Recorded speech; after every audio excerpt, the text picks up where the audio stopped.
In this session, we're going to learn about how to use SQL to query your tables in Microsoft Access. Now, currently I have a database created over here which goes by the name of employee, and it lies in the C drive MS Access folder, and I have two tables prepared in this database. The first is the salary database, which involves certain traits about the employee like his name, last name, his salary, and the bonus that the individual receives. The other table is the biodata, which is simply again the first name, the last name, the designation of the employee, and the time since which the employee has been working with the company.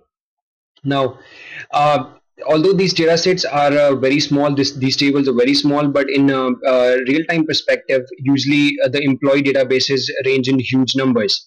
That is, this normal biodata table could be of say 10,000 records or maybe a lakh records. That is 100,000 records if the individual is from a very big company. Now, but whatever I use on these tables, on these data sets, is also applicable to any size of tables that you may ever encounter in your daily life.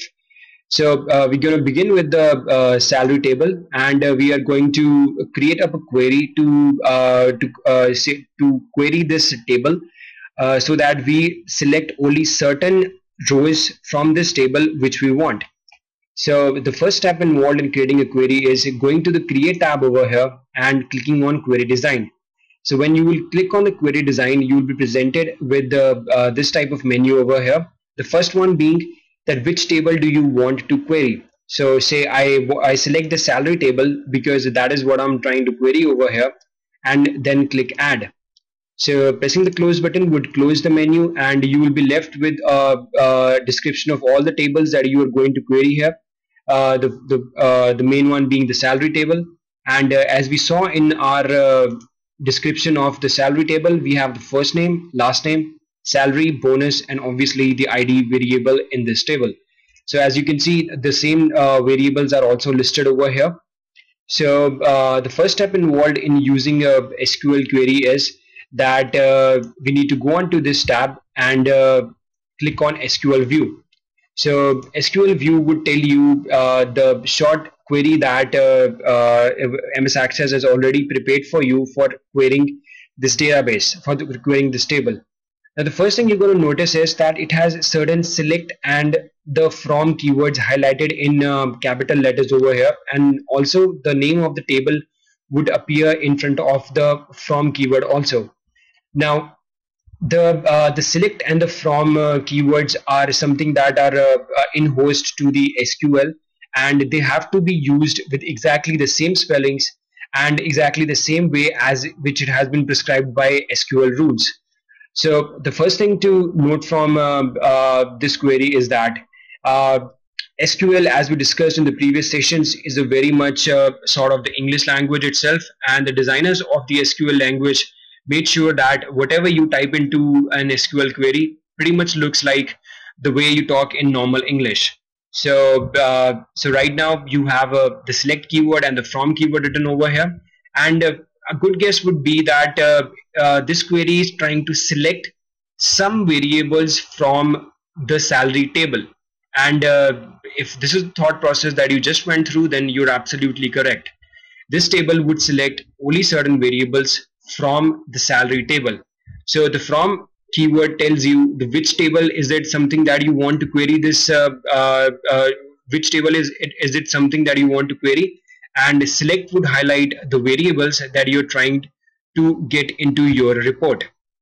So right now this is all of the keywords that we need, and you will also notice that there is a semicolon at the end of this query which marks that this is the end of the query which we were trying to say create.